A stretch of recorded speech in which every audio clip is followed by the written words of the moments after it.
Our story started 22 years ago. We dated a few years, got married, and now we have teenagers that want to drive really bad. Now, normally we try to avoid things that are expensive, take a lot of time, and are dangerous, but we know we couldn't avoid it. I had to deal with boys wanting to date my daughter, and now I got to deal with driving. I'm really not sure what's worse. Shh.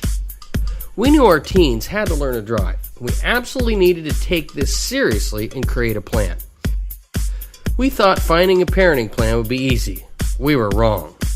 The resources we found were geared to help teens get their license, not help parents get prepared for the most dangerous time in their life. Doesn't that seem odd? Maybe that's why, even after all the modern inventions, teen driving is still the leading cause of death. We knew that parents are the key to helping their teen develop mentally, physically, spiritually, emotionally, socially, and so much more, and that parents love and want to protect their children more than anyone in the world. But if parents don't know what to do, how can they get prepared? So, we decided we would create our own plan. And we partner with parents all across the nation and organizations like the CDC and the driving school you're in right now. Our plan's called Beat the Odds. So what are the odds? 50% of all new drivers get in an accident in the first year of driving.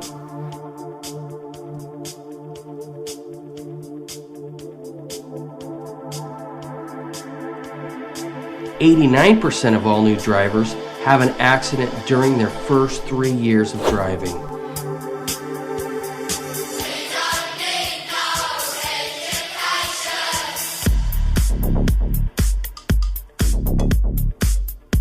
If you have a daughter, this is the most dangerous time in her life. If you have a son, the odds double, since boys are twice as likely as girls to be killed in a car crash. The riskiest part is this first year of driving. Statistics tell us that 16 to 17-year-old drivers die twice as much as 17 to 18-year-old drivers, and 3 times more than 18 to 19-year-olds.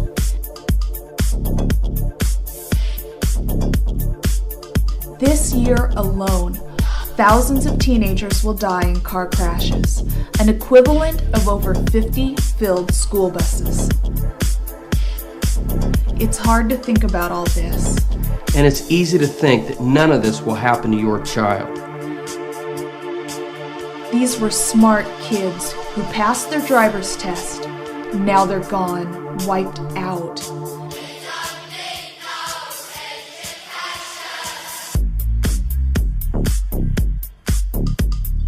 That's 8 children every single day who simply disappear.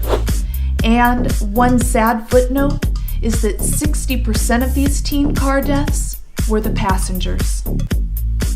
Unfortunately, for every American teen killed in a car crash, there are over 100 rushed to the emergency department. In 2013, 383,000 teens were in serious car crashes. Those injuries alone would fill 510 high schools. And as alarming as this fact is, it only represents 40% of the actual 963,000 police-reported teenage accidents. That's the equivalent to 1,280 high schools filled with kids. When I think about all these kids getting hurt, it makes me want to do something, not try to delegate my responsibility. We're going to embrace our role, be proactive and get prepared, and we hope you'll do the same. Now let's talk about the 4 phases of driving. These phases are called the permit phase, probationary phase, precautionary phase, and ends with the pre-adult phase.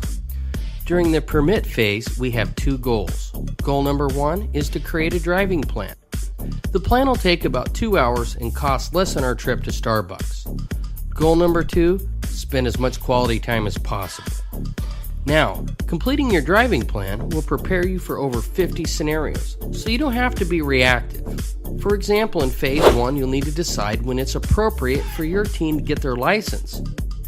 Will it be when they're smart enough to pass a couple tests, or will you require them to pass some of your own tests? Tests we provide you, which are centered more around being responsible. And in phase number 2, we'll look at the dangers your teen will face. Because if you don't know the stats and the risks, how can you devise a plan to keep them safe? In the third phase, you'll be able to avoid a lot of the different arguments and stress because you will have proactively created your third driving contract. And because you did it before they got their license, everyone will know what to expect in years to come. Now, the fourth phase will be more of a mentoring phase, and once again, you'll have a pre-planned all the rules and expectations as your teen earns more freedom before they're ready to go to college or move out. Which brings me to my second goal, quality time. According to Barnes research, the average parent spends 8 minutes of quality time per day with their teen. That means that if your teen is 16, you'll only have 160 hours left to instill the values and life skills they need before adulthood. Now, we want to encourage you to spend these last 2 years like they'll be the last. Why? Because they will be. Take, for example, this ball. If it represents 1 week, you'll only have 104 weeks left before your teen turns 18. That means that 182 weeks of parenting are gone.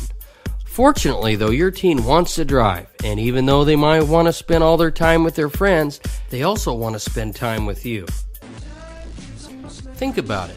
When was the last time your teen wanted to spend time with you? Maybe it was when they asked you to build a snowman, or maybe it was that first fish they wanted to go fishing, or maybe it was the science project, or maybe it was they asked you to read a book to them. Well, because they want to drive, once again, they want to spend time with you. So, we want to encourage you to do everything you can to spend as much time with them as possible.